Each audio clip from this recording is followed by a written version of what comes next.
prepare na po ng ano, para isalang na. Ayan.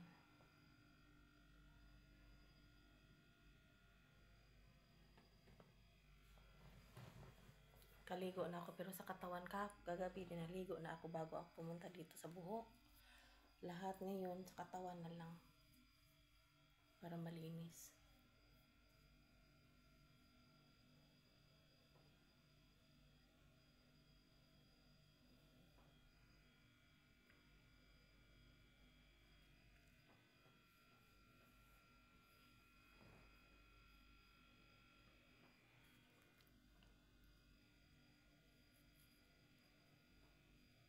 Kaya lalagyan ng head cap mamaya dito. So, kailangan ng buhok na kaganyan.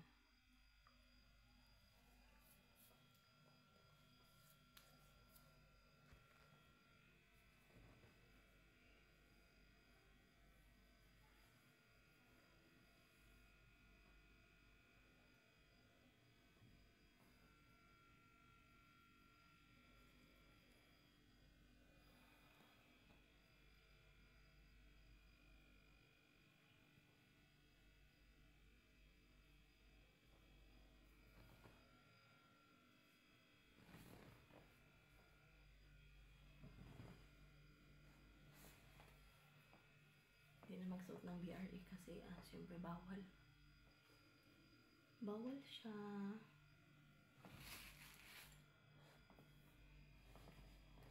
Sana maging okay ang lahat. Wala mga infection sa mangyayari. Unta okay lang kung sa Bisaya pa. Mahirap magkasakit dito sa labas ng bansa kasi yung sister ko kasama ko naman, pero may pinuntahan din kasi nag-absent kasi yun siya high blood din.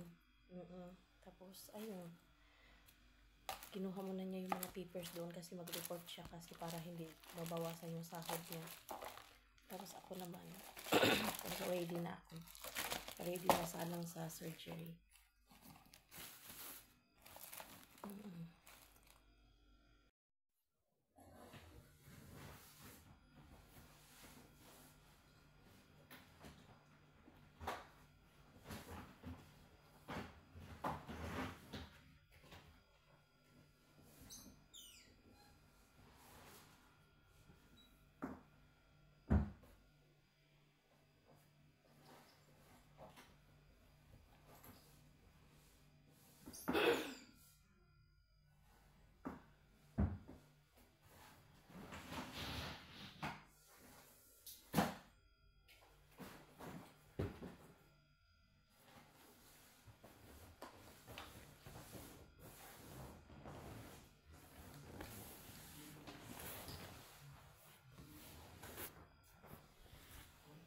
Ligpit ako guys, naglinis-linis ako kasi syempre pangit naman yung Pilipina tapos madamak.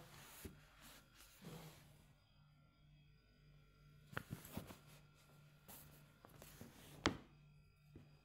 Alam niyo guys, matagal na itong nung sakit ko ito nung last year pa, bali 9 months na ngayon, magwa 1 year na kasi yung bawal ako nagbubuhat na mabibigat. Tapos ayun, mahilig ako pag wala magbakasyon yung amo.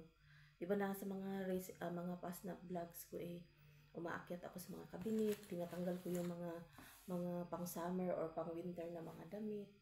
Tapos that time parang after a few days sumakit yung aking ulo, tapos dito masakit na siya. Tingnan niyo dito, parang wala lang dito na mamaga talaga siya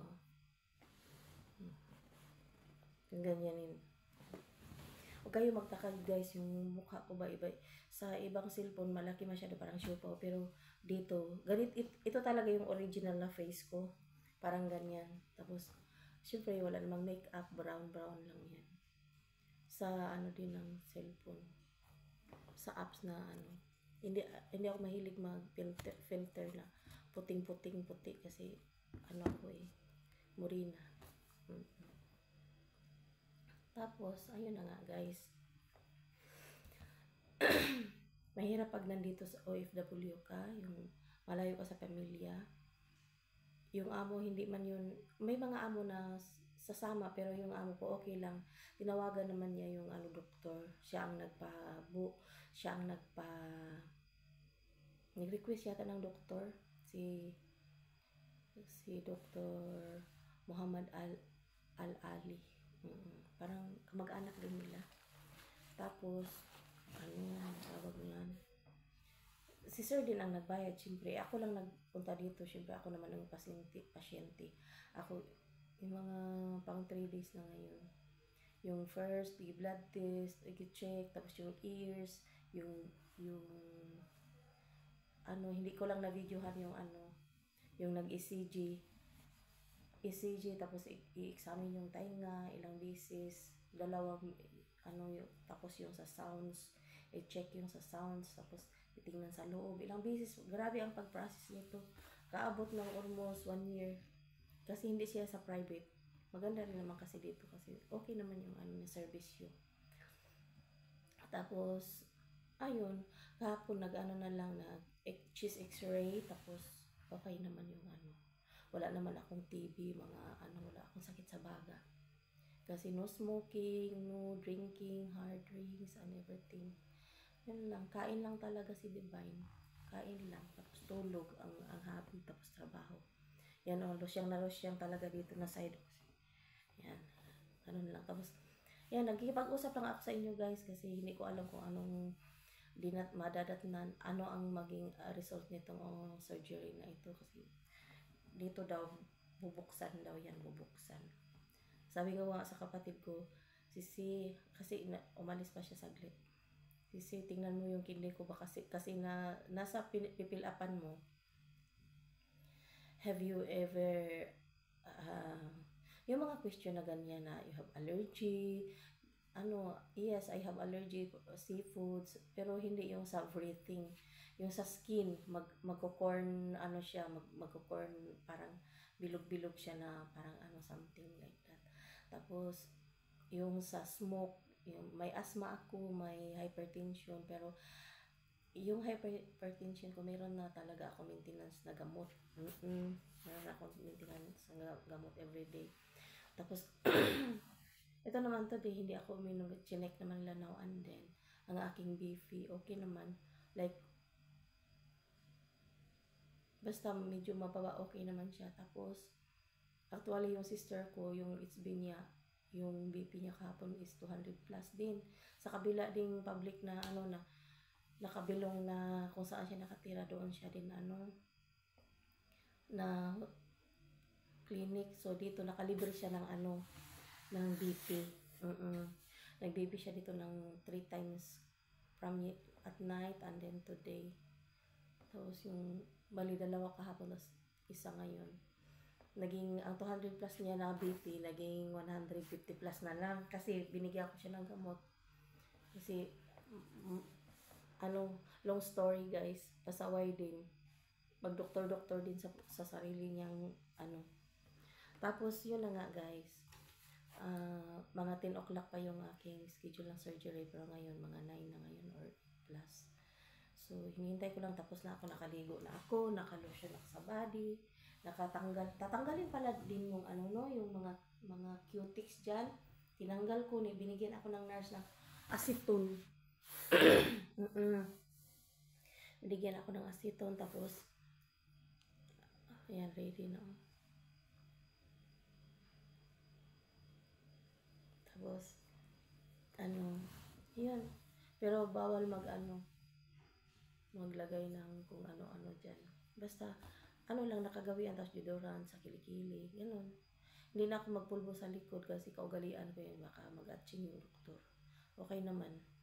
Tapos kanina yung damit ko or buhok ko nilagyan ng parang perfume na napakasarap ng amoy, nilagyan ng sister ko. Ayun na, kasi pwede mag-take shower pero without sa hair. Nalinis naman ang buhok. Tapos alam nyo guys, ang na-feel ko ngayon, parang wala akong na-feel ngayon. Basta ang alam ko, matagal na panahon na lagi kong sinasabi na, God, ipagkatiwala ko sa iyo ang lahat na ang buhay ko, ang pamilya ko. Tapos ano yung tawag nito, hindi ako hindi ako takot, parang wala lang, parang normal lang sa akin. Pero first time ko talaga ito na maoperahan. Yung noon sa ngipin ko dito, kasi nagganito nga yung ano, parang slight lang talaga, hindi talaga yung lagyan ka ng anesthesia na pang patulog. Ako, ito, ano, hindi naman, sa dito naman yun, pero hindi ko alam ngayon. First time ko talaga ito, kung sabi ko nga, guys, in-stop ko muna kasi pinasuot na ako nito. Nakatakot guys. Ang lamig.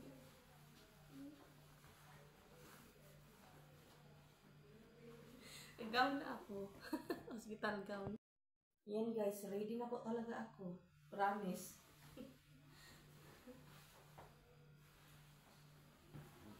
Hindi ako hindi ako pinasuot ng everything. Ayan po. Pinahubad sa akin ang lahat. Sabi nila mag-relax daw ako dito.